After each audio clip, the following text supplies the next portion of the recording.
It's a dirt road roundtable drive. We're in the Sawtooth Mountains. We've been in Sawtooths Forest, Chalice Forest. We're in the mountains west of Mackay or east of Sun Valley. Several Bigfoot sighting reports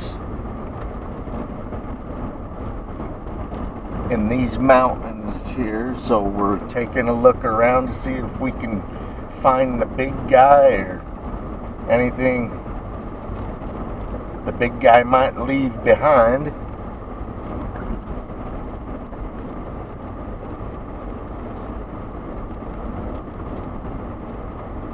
So I thought I would film a little bit of this driving and out of the area for you guys, so you can see the greater area, not just the exact spot that someone saw a Bigfoot. I'm sure the creature needs this whole area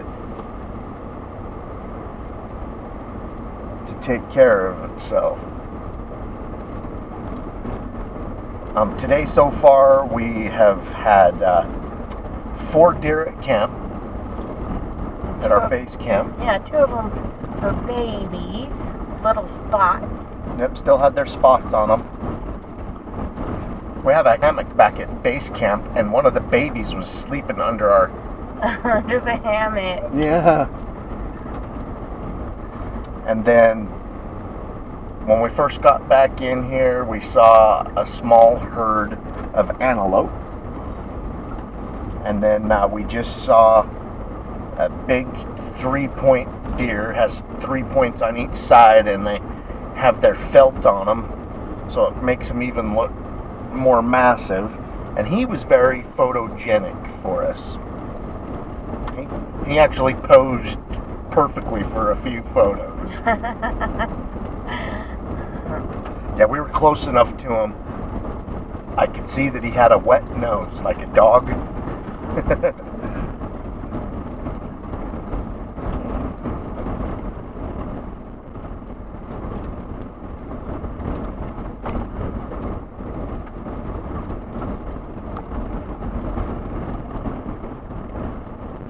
This area we are in has the perfect habitat for bear and moose. So we're hoping to see one of those 2 today, and would really love to get a sighting of Sasquatch. That would just be great. Wish he was photogenic like that deer was.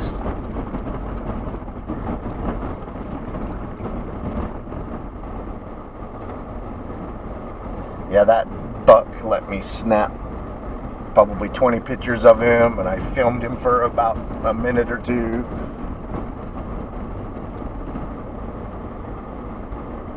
He must have been eating some good grub because he didn't care that we were there. No, he didn't. Yeah, they look like clovery flowers or something.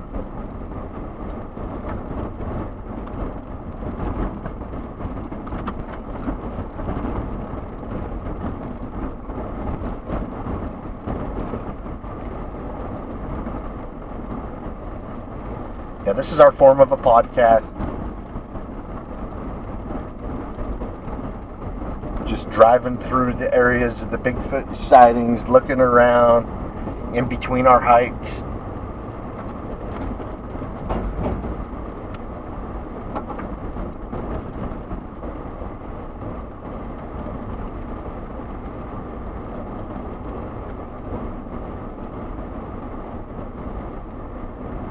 Yeah, one of the Bigfoot sightings here was just right outside of the town of Mackay. I'm sure I'm not saying it right. Mackay? Oh, man. What's up? We might have a flat tire. Let's see. It just flashed and it said that, 20... Yeah, we got a flat tire. Okay. All the time. Everybody warned us about flat tires on this road too. Should I go back to that spot? That was like... No, let's just keep going straight and find a good spot to change it. Alright.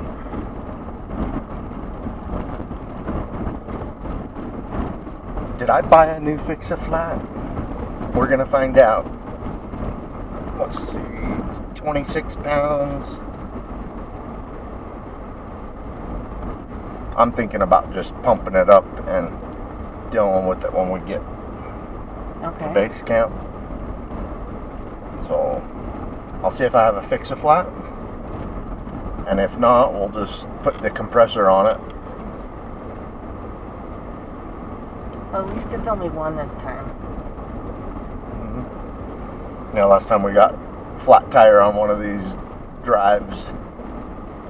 Here? Sure. It was 2 flat tires at the same time.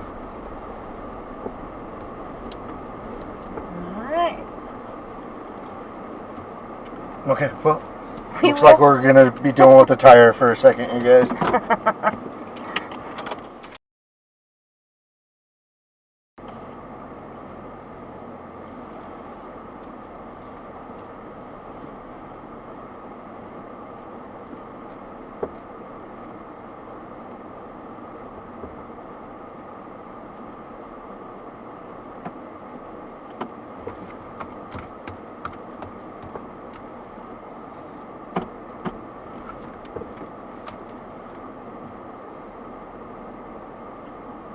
Had some fix-a-flat. We're gonna see how far that gets us.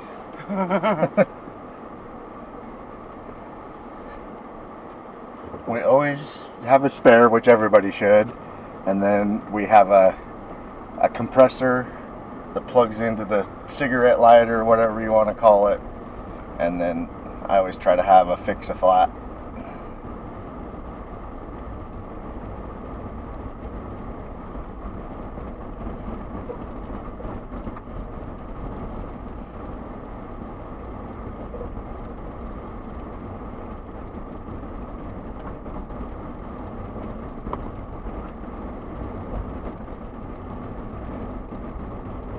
Yep, when we were on the mountains near the mouth of the Road River on a Bigfoot deal there, we got 2 flats.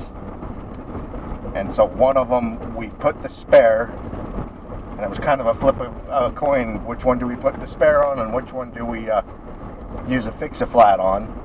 So after we made that decision, the fix-a-flat didn't work because there was too big of a puncture hole. Yeah, it was a big hole.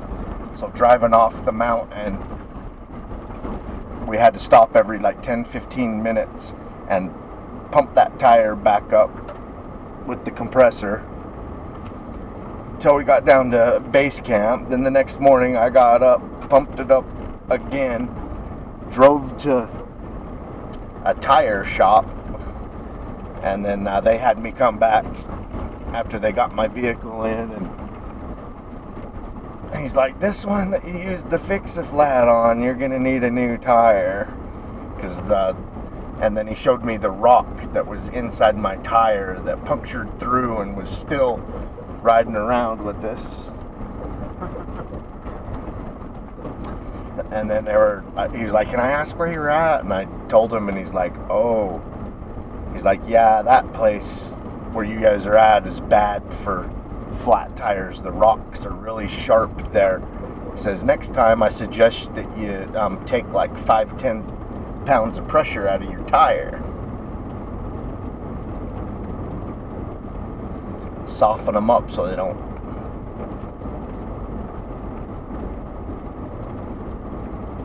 So they're not so springy, so they don't get punctured as easy. Yeah, I was tripping out. Jenny and I heard some of the most aggressive stuff going on that may have been Bigfoot related. I mean, we got vocalized in our direction, wood knocks and stuff up there, and I was like, oh my gosh, we're gonna get stuck overnight up here. And I don't mind staying the night somewhere if I'm prepared. You know, I got all my gear, but we were just up there scouting around for the day. We already had a base camp somewhere else. So that was not the right situation to stay the night there. And then after hearing all of that, I'm just like, you know, I want clear open footage of Bigfoot, and that's not going to happen at night. So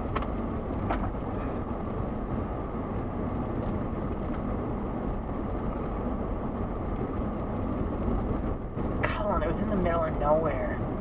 I mean, just nowhere. we never saw any other vehicles No. up on top of that mountain. On the way in, on the way out, didn't see anybody camped up there. Yeah, usually when we go back on dirt roads and stuff, you know, once in a while someone will pass us or we'll see someone camping somewhere, but there were totally nobody up there.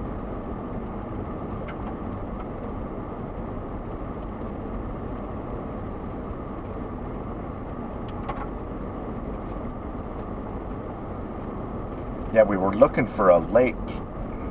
Never made it to that lake that's supposed to be on that mountain somewhere. Yep, it's the Mystery Lake. Uh-huh.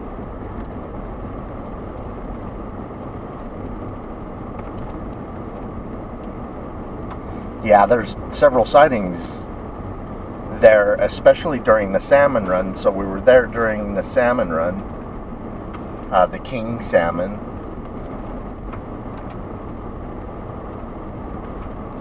And then I'm like, well, if the Bigfoot's gonna be on top of the mountain, he's gonna want a water source. So we decided to go and try and find that lake. And all of a sudden I'm like, oh my gosh, our flat tire sensor's coming on. And then I have a button that I can push that shows the tire pressure of all my tires. I push that button, and two of my tires were going flat at the same time. I know, he looks at me and he's like, oh no, we got two. And I was like, oh no. I looked at her like, we are effed. Capital F.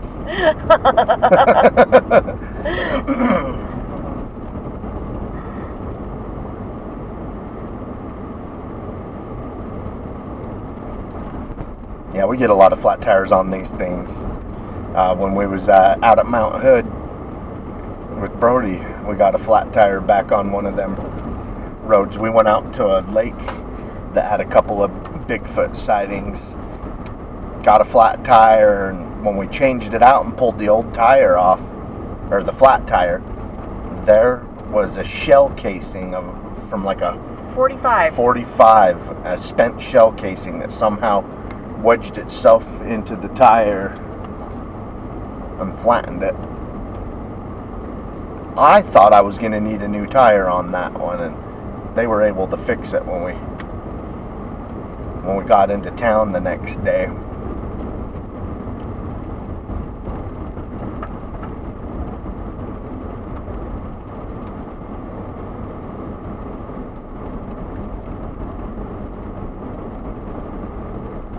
holding.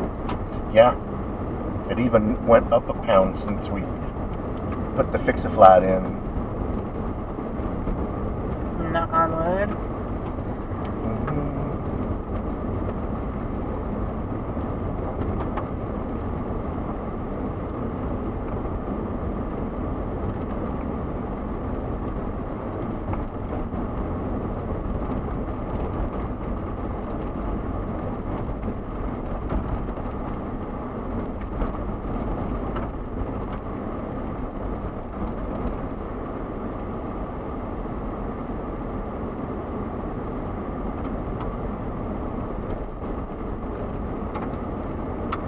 Sighting report sent to us?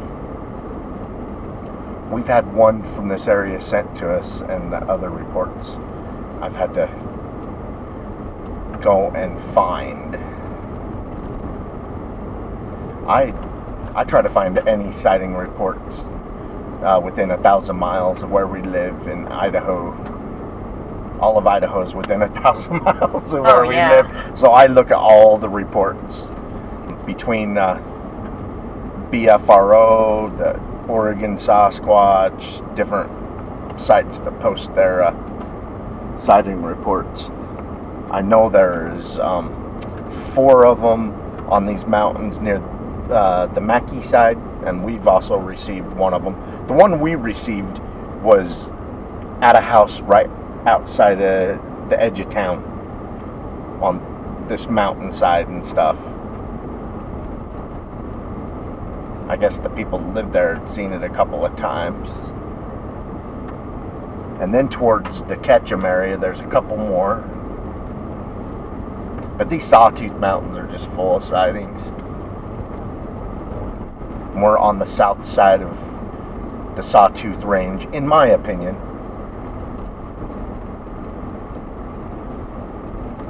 The major part of the range. Well, that's the first time I've actually been running a dirt road roundtable drive that we've gotten a flat during the podcast. Doug. Yeah, and my tires are new, good shape, all-terrain, off-road tires. They're made for this stuff. And then a couple of days before we come on this expedition, I went and got them rotated, proper pressures and everything, so my tires are in good shape for it, but this type of stuff will give you a flat tire.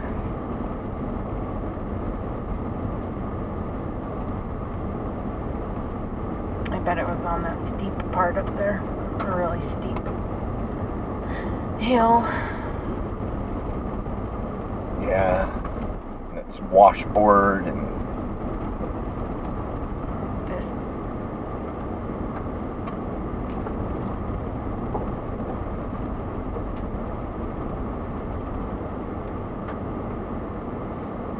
yeah, we've probably been dirt road driving for 50 miles worth of dirt roads before we started this roundtable drive, so we could have picked up whatever gave us the flat before we started this.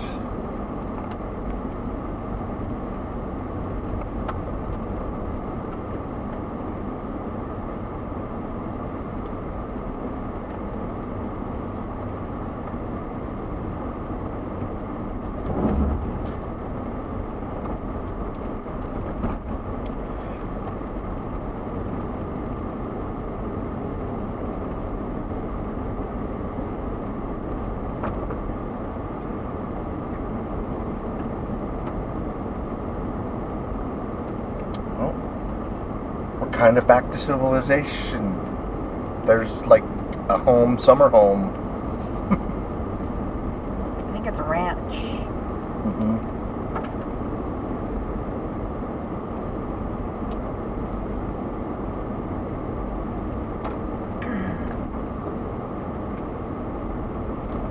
Did you want to just keep going with this tire pressure? You want to put some air in it? I want to find a good spot. Yeah, that's a good spot. Let's put some air in it. We'll get it up to pressure now.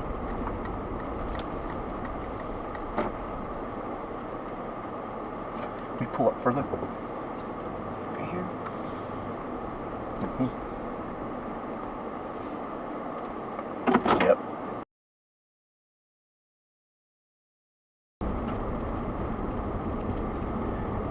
Got the tire up to pressure now. Seems to be holding.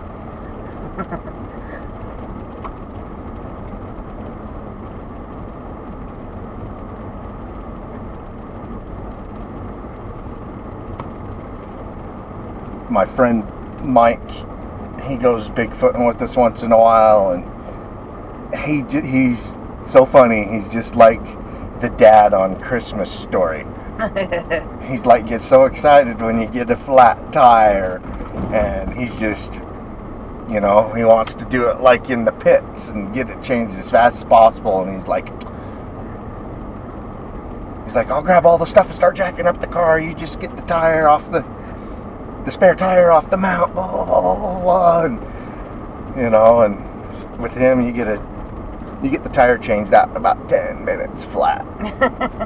Zoom zoom. Yeah, it's excitement for him. For me, it's like, oh man.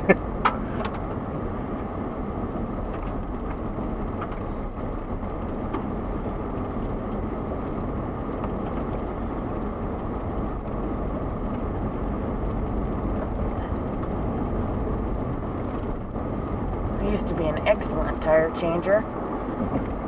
Because on my old Camaro, when I was younger, teenage and stuff, I couldn't afford nice tires, so you could just go and buy used tires. Oh yeah. So I would just go and buy a tire for $20, slap it on there, and it'd last a while, and then phew, all done. Yep, I remember the days when my tires were always bald. And then you go get it inspected to get registered, and one of your tires fell. So you go buy one tire, and when you go to the tire shop, they're like, "We suggest you change them all." And I'm like, "Yeah, I'm 19 and make $7 an hour. I'll just take the one tire." And that used one over there is great. Yup.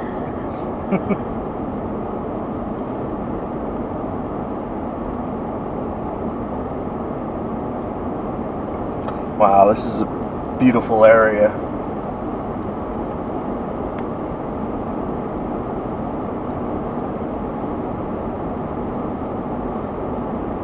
We got rained on when we first come back here.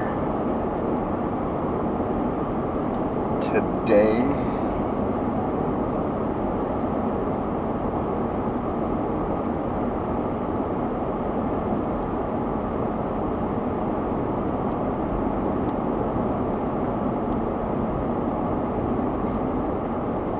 Jenny and I based camp a couple of years ago just north of here,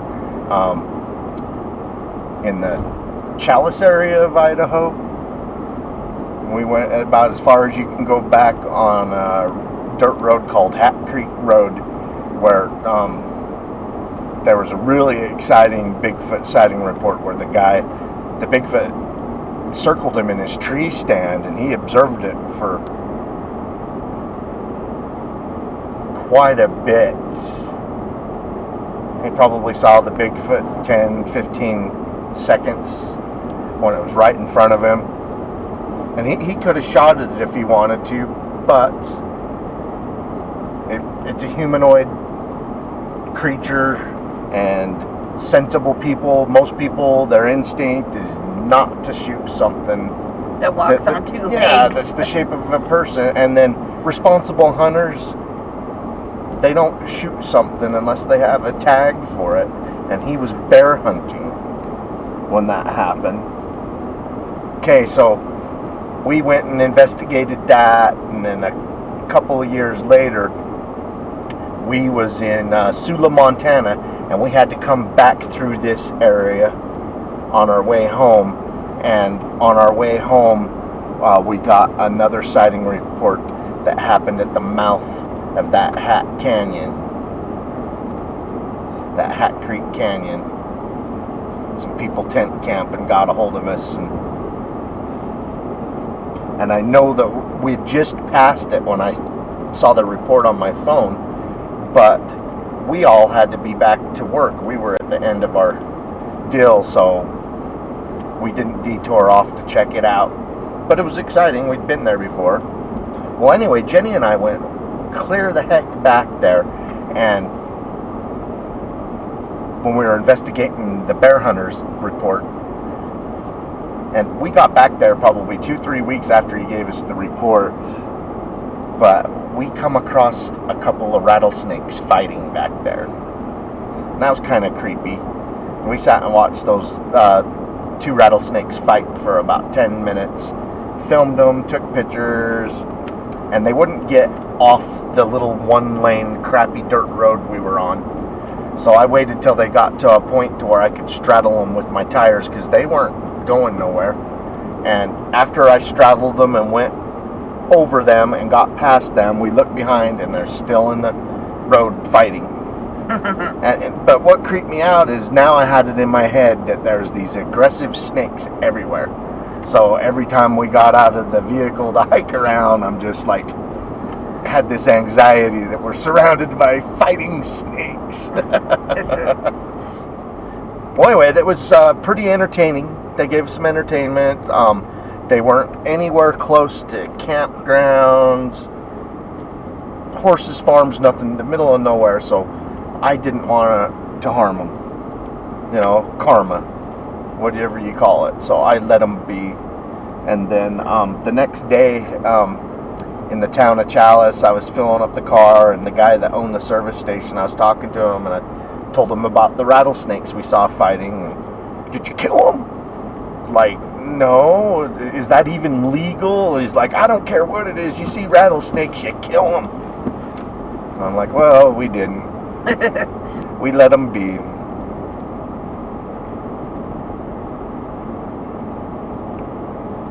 Alright, we're back down to some campgrounds.